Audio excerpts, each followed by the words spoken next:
con cada vez más instituciones sociales para los pobres. Pero lo importante es lo siguiente, las instituciones de seguridad social están segmentadas a su interior y con jerarquías. No recuerdo si aquí viene, no, entonces, por ejemplo, presento eso de una manera muy sintética en la ponencia, ¿no? Tenemos en el sistema de pensiones, teníamos antes de las reformas, todo el sistema de pensiones del IMSS, del ISSSTE, de universidades, de los estados, de las instituciones financieras públicas, etcétera, etcétera, Pemex, etcétera. Y ahora, ¿qué es lo que tenemos? Más segmentación. Tenemos el sistema del IMSS previo a la reforma y el sistema por reforma. En el ISSSTE tenemos antes de reforma y después de reforma. En varios estados de la República tenemos sistemas pre-reforma y sistemas post-reforma. De tal manera que tenemos más de 100 sistemas de pensiones actualmente. O sea, tenemos una mayor segmentación. Hicimos una pregunta para el trabajo que hicimos para la CEPAL, vía la ley de transparencia, preguntábamos a las instancias adecuadas, ¿cuántos sistemas de pensiones tenemos? Y la respuesta fue la pelotita, ¿no? Nosotros no somos responsables de esto, pregúntenle acá. Y al otro le preguntábamos, total, nunca supimos el número exacto. Pero nosotros tenemos detectados más de 100 sistemas después de las reformas. Y por otra parte tenemos más jerarquización. ¿Cómo es esto?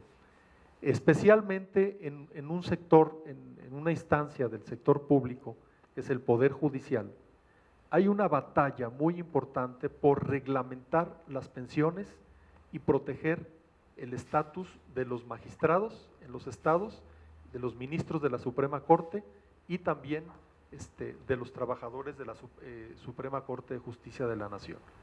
¿Y qué es lo que tenemos? Es reglamentar las pensiones en los últimos años, en plenos años de reformas liberales, es reformas para mantener una tasa de reemplazo entre 80 y 100% de las pensiones de los ministros y los magistrados.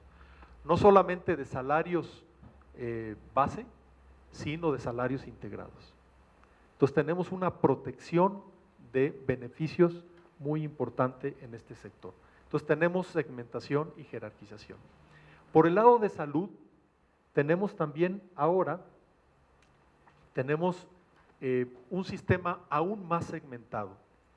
Tenemos, por ejemplo, no solamente al IMSS y al ISSSTE y otros esquemas, sino ahora tenemos el sistema de protección social para la salud, incluyendo al Seguro Popular. Y si vemos el Seguro Popular y el sistema de protección para la salud, a su vez está segmentado. Tiene diferentes segmentos. Recuerden ustedes aquella ley de Felipe Calderón, de todos los niños que nacieran a partir del 1 de diciembre de su reinado, estarían cubiertos por un reglamento especial. O sea, tenemos generación de segmentos diferentes, de tal manera que tenemos segmentación, desintegración y también jerarquización en el sistema de salud. Jerarquización porque tenemos ahora el Seguro Popular, que cubre solamente alrededor de, digamos, 15% de los diagnósticos que cubren el IMSS y el ISSSTE. Bueno, ahora el avance que se está dando es que los de oportunidades que tenían un paquete todavía más básico, Prospera, ahora están siendo incorporados al mini paquete también del Seguro Popular. Pero seguimos manteniendo una segmentación muy, muy importante. En pensiones tenemos lo mismo, en pensiones básicas tenemos lo mismo. No sé si ustedes han visto la cantidad de pensiones básicas que tenemos. La pensión básica del IMSS es un salario mínimo. La pensión básica del ISSSTE son 2 salarios mínimos. La pensión básica de los trabajadores bancarios son 2 salarios mínimos bancarios. Y luego tenemos también en el Distrito Federal medio salario mínimo en la pensión alimenticia. Y en la pensión básica, ahora reglamentada por el gobierno de Enrique Peña Nieto, tenemos una pensión básica que es menor a 1/3 del salario mínimo. Entonces tenemos 4 o 5 pensiones básicas diferenciadas. Entonces otra vez, segmentación y jerarquización. ¿Cuáles son los límites entonces que tenemos de estas reformas recientes? Por un lado tenemos las tendencias de segmentación, jerarquización del antiguo sistema, la búsqueda de privilegios, como ya lo vimos, pero no solo privilegios, sino también, me refiero en este caso a los ministros y magistrados de los poderes judiciales, federal y estatales, sino también a la lucha, que podemos también decir, en cierto sentido, en el esquema nacional en el que estamos, razonable, entre comillas, la lucha por mantener el viejo estatus, por ejemplo, de los sindicatos que lo que quieren es evitar que sus conquistas sean todavía más erosionadas. Entonces hay una vieja lucha por mantener el estatus. Lo que quiero decir es, en el fondo, hay una lucha por mantener el estatus, no una lucha por universalizar, no una lucha por mantener una visión o generar una visión global, general, de corte universal. Por otro lado, tenemos una presencia fuerte de empleo informal y precario y con muy débil creación de empleo formal. De tal manera que la incorporación, el acceso, la entrada, la puerta de entrada a la seguridad social sigue siendo una puerta de entrada con muchos límites para poder tener acceso a salud y a pensiones a través de la seguridad social.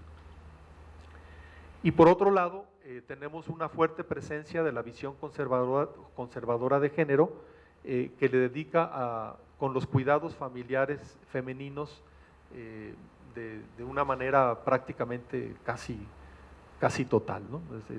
Es irrisorio lo que cubren nuestros sistemas de guarderías, ¿no? No llegan ni siquiera al 5% de la población que requiere cuidado. Entonces, el cuidado se centra fundamentalmente en la familia y en la mujer, y eso, si nos vamos a adultos mayores, si nos vamos a trabajadores, a personas con discapacidad, etcétera, seguimos igual. Entonces, ¿qué tenemos? A fin de cuentas, concluyo. Tenemos, por un lado, la institucionalización del viejo dualismo en el régimen de bienestar. O sea, ahora tenemos de una manera cada vez más fuerte, sólida, por un lado, la institucionalización del seguro social, que tiene sus reglas, tiene su historia. Cuando digo institucionalización, no quiero decir que es una seguridad social boyante, de ninguna manera. O sea, tenemos una institucionalización, obviamente en los últimos años, con algunos problemas también importantes en calidad, etcétera, en muchos detalles que ya no entro. Por ejemplo, todo lo que tiene que ver en dignificación del trabajo de la seguridad social, ahí tenemos una agenda pendiente muy importante, ¿no? Pero bueno, tenemos institucionalizados los seguros sociales. Y ahora tenemos institucionalizadas un conjunto de acciones para los pobres. Podríamos hacer el listado y es enorme. Tenemos por un lado pensiones básicas, nuevas, mínimas, en el enfoque minimalista que señalaba Carlos Barba, en donde difícilmente vamos con las propuestas actuales a llegar a la línea de bienestar mínimo en las pensiones básicas. Nos vamos a quedar en el 1/3 del salario mínimo aproximadamente. Entonces tenemos pensiones mínimas. Tenemos un seguro popular mínimo también. Tenemos oportunidades, y ahora se me olvidó decir, en el campo de la acción frente a la pobreza también tenemos segmentación, porque ahora tenemos Cruzada contra el Hambre, ahora tenemos, y bueno, y todas las instituciones viejas que tenemos y que ya conocemos, Liconza, Diconza, etcétera. Bueno, Entonces tenemos esta institucionalización para los pobres. Mi conclusión es la siguiente. En términos de derechos, es muy importante que al menos ahora tengamos oportunidades Prospera, que al menos tengamos esa pensión de 1/3 del salario mínimo, que al menos se tengan algunas acciones, que al menos se tenga el ingreso a el seguro popular. En investigaciones en Jalisco podemos ver en detalle cómo para mucha gente, para los hogares pobres, el hecho de tener seguro popular en algunos casos es una diferencia muy importante. El tenerlo y no tenerlo resuelve problemas en algunos casos. Bueno, entonces tenemos en este sentido avances que no hay que dejar de ponderar. Tenemos en este sentido acción frente a los pobres y frente a la pobreza. Sin embargo, lo que yo veo en el largo plazo es que tenemos una cementación de la segmentación. Es decir, tenemos muy fuertes dificultades institucionales, muy pocos incentivos para avanzar hacia la universalización. O sea, para avanzar hacia una propuesta de un régimen universalista, tenemos ahora nuevos límites institucionales. ¿Por qué? Porque ya tenemos instituciones para pobres y tenemos instituciones para el trabajador formal. Romper con este esquema va a ser muy difícil y tenemos que hacer una labor muy importante para avanzar efectivamente en una dinámica de derechos hacia un sistema, hacia un régimen de bienestar universalista. Bueno, pues hasta aquí mi reflexión global. Gracias. Muchas gracias, Enrique. Pasamos ahora a la ponencia que nos presentará Mario Luis Fuentes, que se intitula Estructura Institucional y Derechos Humanos. Mario Luis es maestro en Desarrollo Regional por el Instituto de Estudios Superiores de la Universidad de La Haya, Holanda, y licenciado en Economía por el Instituto Tecnológico Autónomo de México. Es miembro de la Junta de Gobierno de la UNAM, investigador de tiempo completo del Programa Universitario de Estudios del Desarrollo y coordinador académico de la especialización en Desarrollo Social. Sus líneas de investigación son los nuevos riesgos sociales, seguridad social, asistencia y política social. Puede hacer uso de sus 20 minutos y lo tengo aquí. Voy a pedir 21 porque el tiempo que entre tú le mandas un mensaje lo va a recibir. Muchas gracias por la oportunidad de estar en esta mesa y participar con todos los amigos de RIMSO. La pregunta que quiero presentarles a ustedes, las reflexiones que he hecho a la fecha, tiene que ver hasta dónde la estructura institucional y el andamiaje de dependencias son hoy un obstáculo para la implementación del artículo 1 constitucional y sus principios. En ese sentido, lo que hago es un recuento del siglo XX, cómo la actual estructura institucional y dependencias, en su evolución, sobre todo en su primera fase, atado a la conciliación del Ejecutivo Federal o a esta noción de un Estado rector, fue generando todo un entramado que hoy sin duda se convierte en uno de los obstáculos para la implementación del artículo 1 constitucional. En esta idea que el exministro de la Suprema Corte nos decía, el ministro Mesa, que el nuevo artículo constitucional tiene la capacidad de revolucionar todo el sistema normativo que rige las relaciones en nuestro país. Como todos sabemos, durante el siglo XX, a partir de la Constitución del 17, el sistema de derechos o de garantías institucionales establecidos en el artículo 1, en el cual el doctor Carpizo esquematizaba, se podría agrupar en distintas categorías de derechos patrimoniales, artículo 27, derecho a la educación, tercero, derecho a la protección de salud, cuarto, derecho a la información, sexto, derecho a la vivienda, cuarto, derecho a los consumidores, 28 y 7, se complementaba con una serie de derechos que se podrían describir derechos para proteger a ciertos grupos vulnerables, en 5 apartados: indígenas, niños y niñas, trabajadores del sector agrícola, trabajadores en general y derecho a la seguridad social. Este andamiaje jurídico fue interpretado, fue establecido por el Ejecutivo Federal a fin de poder articular un discurso que fundamentalmente sostenía que la única autoridad legítima para administrar el todo requería de una estructura de dependencias, de aparatos administrativos, todos dependientes del Ejecutivo Federal, en otro lenguaje, en otro discurso, dependiente del poderoso presidencialismo mexicano que vivimos en la primera etapa. Este presidencialismo, este Poder Ejecutivo Federal, bajo este discurso, en el cual tenía la facultad absoluta de reglamentar e interpretar todas las leyes, tenía la potestad absoluta del ejercicio de los recursos, generó una burocracia que fue generando una serie de estancos de poder y de recursos frente a otros poderes.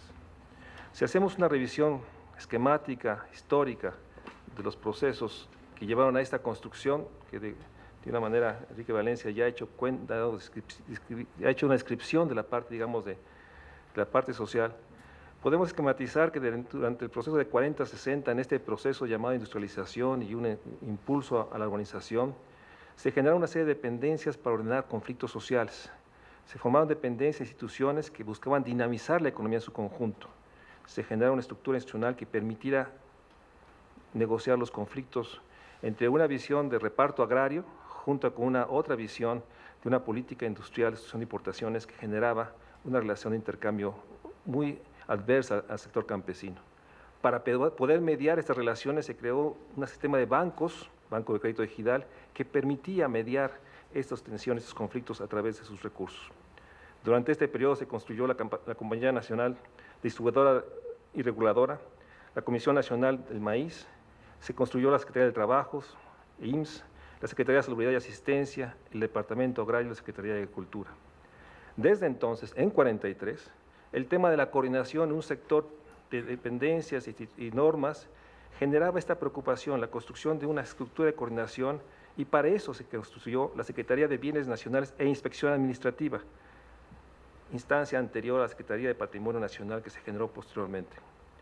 Durante el periodo 1960-80, en el cual era evidente las iniquidades sociales de la estrategia de desarrollo económico, la inestabilidad política que generaba el Partido del Estado con esta visión homogeneizadora de que todos tenía una expresión social homogénea, generó una serie de estructuras para poder nuevamente fortalecer el presidencialismo o el Ejecutivo Federal, conducir las tareas administrativas, y para ello en 58 se crea la Secretaría de Presidencia, con esta idea de planear, de ordenar, a través de la nueva ley de secretarías y departamentos de Estado que permitía generar estas reformas administrativas buscando darle orden a esta creciente estructura de dependencias y de instituciones que se generaban.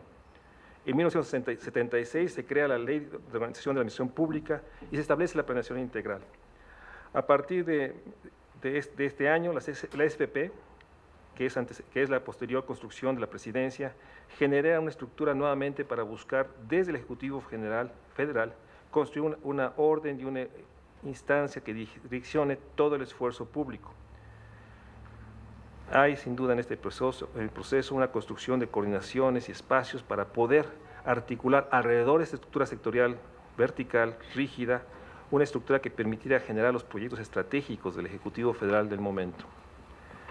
A partir de 80-90, en la nueva reforma de la Ley Orgánica de Administración Pública, en la cual se establece nuevamente esta noción de que va implicándose adentro de la noción de la administración pública, este enorme impacto que tuvo la construcción de la política pública, con la búsqueda, la definición de políticas públicas, de definir qué es lo público y lo privado. A partir de entonces se incorpora en el lenguaje de la gerencia o de la administración pública esta noción de lo público a diferencia de lo gubernamental, buscando esta redefinición de las áreas de competencia. Durante este periodo se crea la Secretaría de Energía y Minas de Industria Paraestatal, se establece la Secretaría de Contraloría con una intención fundamental, la evaluación, y para ello se le genera facultades globalizadoras, buscando también enfrentar lo que desde entonces se asumía como uno de los grandes retos de la administración pública, la corrupción, asumida como Mauricio Merino lo sostiene, la corrupción no como un resultado, sino más un síntoma de la estructura extendida, sin controles, sin capacidad de ser articulados, pese a los esfuerzos que hacía el presidencialismo, el Ejecutivo Federal, para construir instancias que dieran cierto orden a esta abigarrada y larga relación de dependencias que llegaron a ser más de 1000 a finales de 1982. En este proceso, en 1997, se construye la estrategia de centralización educativa, nuevamente en esta búsqueda de una simplificación y una búsqueda de trasladar recursos y responsabilidades, sobre todo, a la República. La Secretaría de Programación y Presupuesto cede sus facultades y se constituye el nuevo elemento articulador, por lo menos en el planteamiento, de toda la acción pública gubernamental, la Secretaría de Hacienda y Crédito Pública, la Secretaría de Hacienda y Crédito Público. Se crea la Sedesol para darle articulación al Programa Nacional de Solidaridad y se crea la Auditoría Superior de la Federación, que busca nuevamente una serie de evaluaciones de los resultados del gasto creciente que se tenía. Desde entonces se fortalecen las acciones para buscar una mayor coordinación, para lograr realmente establecer una serie de elementos que permiten articular un sentido estratégico a los planes sectoriales o los planes nacionales de desarrollo. Parte de este proceso, durante los 90, se crea alrededor de la Secretaría de Gobernación, en esta búsqueda de darle transversalidad a la discriminación o a la estrategia de equidad de género, instancias que permitieran enfrentar la realidad del peso específico de una estructura sectorial, ya para entonces altamente segmentada, altamente diferenciada, con estancos reales de poder y articulación en las distintas burocracias. Es a partir de 2000, a raíz de la incursión de un nuevo régimen asociado al PAN, que se va generando un proceso acelerado de fragmentación y dispersión. La tesis es de que este proceso de fragmentación y dispersión va acompañado con la debilidad del centro y una visión de que las orillas se vuelven inasibles para el Ejecutivo Federal en la medida que la República se convierte en una República realmente fragmentada con distintas visiones, no solo sociales, sino de poder. La alternancia política genera esta fragmentación y dispersión que va generando la enorme fractura en términos de un Ejecutivo Federal que hasta entonces, 80, se concibía como el eje articulador de todo el Estado. Es a partir de los años 2000-2015 que la Secretaría de Función Pública esparce acciones bajo un nuevo paradigma, el paradigma del buen gobierno, la generación de gobiernos honestos, gobiernos de calidad, gobiernos digitales, gobiernos de menores costos, gobiernos que generen mejoras regulatorias. Proceso que sin duda con gran contradicción genera esta realidad de que en la medida que se van erosionando las capacidades regulatorias, se va erosionando la capacidad de garantizar calidad en los bienes y servicios públicos. Esta contrariedad en términos de un deseo de mejoras regulatorias que implicaba en términos prácticos es reducir la capacidad de establecer las normas en esta noción de que los privados tenían la capacidad, a través de su gerencia, de garantizar una administración de lo público con los mismos indicadores y resultados. Para entonces se establece la noción de la innovación, la idea de reducir los gastos administrativos y la idea de generar una participación ciudadana asociada a una serie de consejos o comités que pudieran articular la idea de la opinión de la sociedad civil organizada dentro de los ámbitos de gobierno. 2002, la Ley Federal de Transparencia establece nuevamente esta noción de transparentar y se va construyendo esta idea de un gobierno abierto, que junto con la Ley de Servicio Profesional de Carrera en 2003 va articulando procesos para darle mayor gerencia y mayor eficiencia y eficacia a todos los funcionarios públicos. Es a partir de esta década en que se va generando un proceso adicional a las comisiones, a los comités, a los consejos y comisiones, a las grandes dimensiones de poder que tenían las estructuras sectoriales de la administración pública. Se va generando una nueva estructura, los organismos autónomos, más 10 que actualmente se configuran en un cuarto poder que está paralelo a los tres poderes y paralelo sobre todo al poder ejecutivo federal que hasta la mayor parte del siglo XX se había articulado como el eje de la construcción de todo el quehacer. En este proceso, las conclusiones que trato de plantear en la ponencia que está escrita es que hoy en día la estructura institucional, el sistema normativo, las dependencias, las estructuras burocráticas de poder y de construcción de interrelación con distintos segmentos de la población se convierten hoy en un limitante fundamental para poder realmente enfrentar los principios de integralidad, indivisibilidad, interdependencia que reclama el artículo 1 constitucional para la garantía de los derechos humanos. La única manera de poder ir resolviendo el problema de un nuevo modelo de desarrollo que genere las capacidades para inducir este desarrollo o generar una estructura institucional que permita garantizar el cumplimiento del artículo primero, tiene que ver, a mi juicio, y es parte de la propuesta en las conclusiones, es una revisión de las facultades y capacidades de la Secretaría de Hacienda y Crédito Público. Volver a limitarla en términos de su enorme importancia en términos de la recaudación, la administración del ingreso, y volver a ponerla en términos de poder ser un elemento que regule el gasto, pero que no lo dirija, y poner entonces en tensión que las reglas de operación han sido acompañadas nuevamente en este proceso contradictorio de toda la administración pública, con las facultades discrecionales que sigue teniendo la Secretaría de Hacienda y Crédito Público para asignar los gastos. En ese sentido, se tendrá que reconstruir una nueva ingeniería en la cual se recupere la prevalencia o la capacidad de ser jefe del sector social y económico a las dos secretarías, Sedesol y Secretaría de Economía, restaurando capacidades para poder asignar gastos que puedan generalmente generar en lo social la interdependencia, la integralidad, la noción de un proceso universal, y por otra parte la Secretaría de Economía que tenga las capacidades para construir una política industrial que permita realmente articular un proceso que enfrente la realidad de que hoy, como bien dice Coneval, sí existe un enfoque de derechos en términos del discurso, pero no existe un enfoque efectivo de derechos, como el mismo Coneval reconoce en sus reflexiones. En ese sentido, hoy el artículo primero constitucional, con la nueva capacidad de generar una nueva norma que establezca un nuevo paradigma de relaciones sociales entre el Estado y los individuos, requiere la reforma de toda la estructura institucional y requiere enfrentar los grandes estancos de poder y de concentración que hoy ya no están solo asociados al Ejecutivo Federal, están asociados a estructuras que son paralelas al Ejecutivo Federal, como son los sindicatos, las organizaciones de burócratas, que se convierten en elementos que ya no responden a una lógica única del presidente en turno, responden a sus propias lógicas e intereses, y con lo cual hacen más difícil la negociación, la articulación de una política que realmente sea integral, indivisible y que permita la garantía de los derechos humanos. Muchas gracias, Mario Luis. Nos ahorraste 5 minutos. A cargo de Rolando Cordera, titulada Repensar la política social.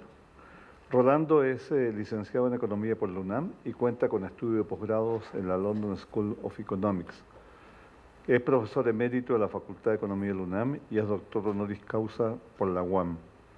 Es miembro del Sistema Nacional de Investigadores nivel 2. Obtuvo el Premio Universidad Nacional en el área de Ciencias Económicas Administrativas y dictó la cátedra Raúl Previs de la CEPAL en el año 2014. Es coordinador del Programa Universitario de Estudios del Desarrollo y del Grupo Nuevo Curso del Desarrollo. Por favor, Rolando, adelante.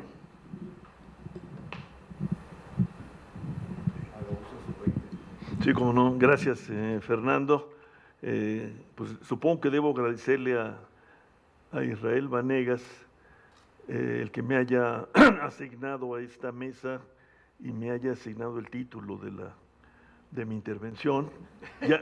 Ya vendrá el reclamo en otro momento, pero me puso a pensar en cómo abordar este repensar de la política social. La primera pregunta que nos hacemos es, bueno, pues si no hemos hecho otra cosa que eso en los últimos 15 años, tratado de repensar la política social, ¿por qué hacerlo ahora de nuevo? Bueno, ahí estaría el principio de una autocrítica a nuestro trabajo, en el que no voy a meterme en este momento,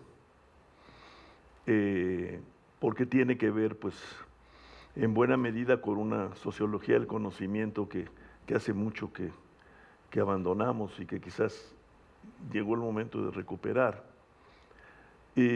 ¿Para qué repensar la política social? Bueno, yo propondría que hay que repensarla para cambiarla, ¿no? Y para lo cual hay, dirían los abogados, argumentos prima facie. La magnitud de la pobreza que nos reporta Coneval, INEGI, y su transmisión intergeneracional, pues marcan todo el periodo que se inaugura a fines del siglo XX con la gran reforma de mercado del Estado, que es la reforma comercial y sus derivadas. Y también sabemos hoy, cada vez con más seguridad, que la desigualdad exacerba este cuadro de pobreza masiva que se reproduce en el tiempo. Eso sería suficiente como para plantearnos, repensar y cambiar la política social. La utilidad de los programas antipobreza, sobre la cual versó una interesante ponencia de Fernando Cortés hace unas semanas en el Colegio de México, no me parece un argumento suficiente para mantener la estrategia adoptada. En todo caso, nos sirve o nos debe servir para tener cautela en este repensar para cambiar y no acabar echando al niño junto con el agua sucia de la bañera, como se hizo en las grandes reformas neoliberales de fin de siglo. Para decirlo rápido, podemos convenir en que, en términos de sus objetivos declarados, estos programas no lograron su cometido, pero al mismo tiempo contribuyeron a evitar que la situación fuera todavía más grave de lo que hoy registramos. Y por otro lado, pues la situación económica e institucional del país nos advierte sobre la inevitabilidad de quizás largos años de asistencialismo, como suele llamársele incorrectamente,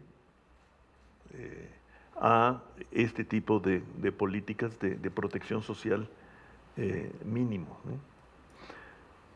Pienso, sin embargo, que es importante concebir este cambio como uno que implica desde el principio y hacerlo explícito a la relación entre política económica y política social, relación en la cual ha predominado de manera cada vez más clara la subordinación de la segunda, es decir, de la política social, a la primera.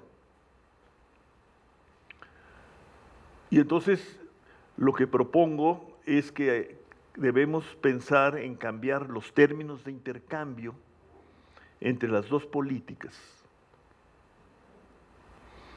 Pero haciéndolo así, vamos a llegar a la conclusión de que el cambio tiene que empezar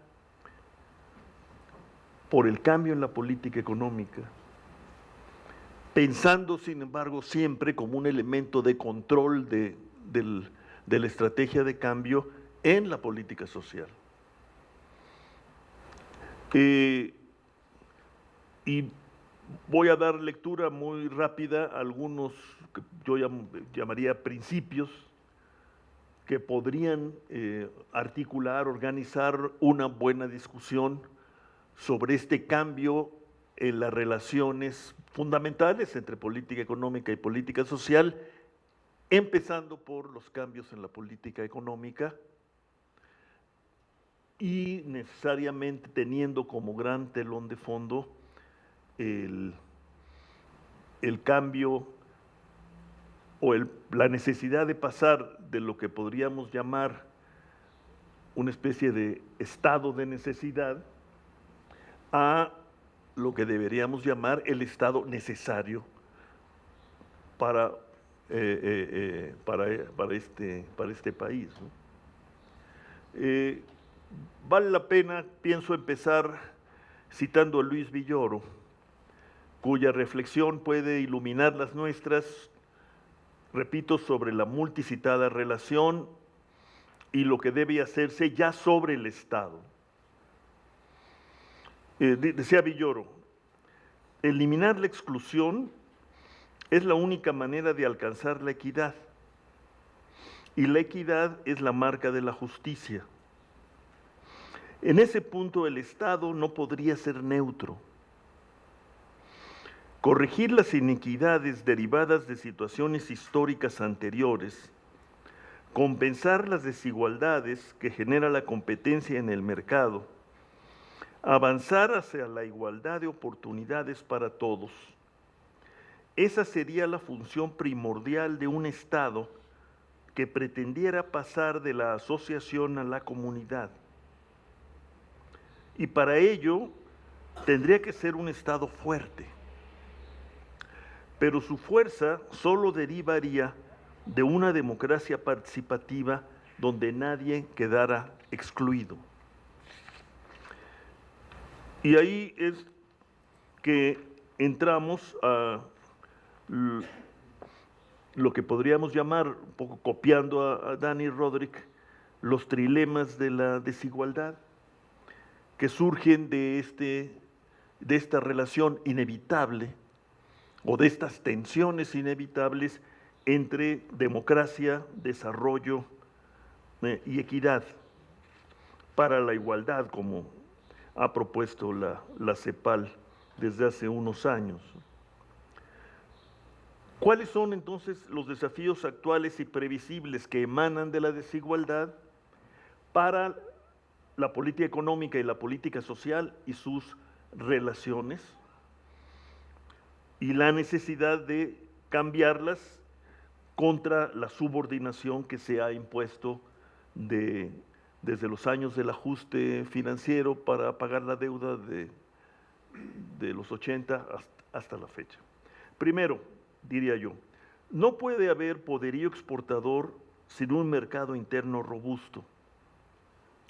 Y no hay mercado interno amplio y dinámico sin cambios en la estructura distributiva en favor de la equidad y sin un crecimiento alto y sostenido del producto y del empleo. Con el crecimiento se abate la pobreza y puede aminorarse el peso de la desigualdad, pero esta persiste y aqueja a pobres y no pobres. Y las distancias dentro de los pobres pueden verse aumentadas en ausencia de políticas expresamente destinadas a fortalecer y aumentar las capacidades de los pobres para defender su ingreso, ejercer su libertad y fortalecer sus destrezas y sus visiones para actuar en el mundo de la política, donde se procesan algunos de los aspectos institucionales fundamentales para lograr que los frutos del progreso técnico se distribuyan equitativamente. Segundo, esto es primero por una razón fundamental, porque el corazón del panorama actual y del cambio necesario del mismo panorama está en esta hipótesis estratégica de que podríamos tener un poderío exportador sin atender centralmente al mercado interno.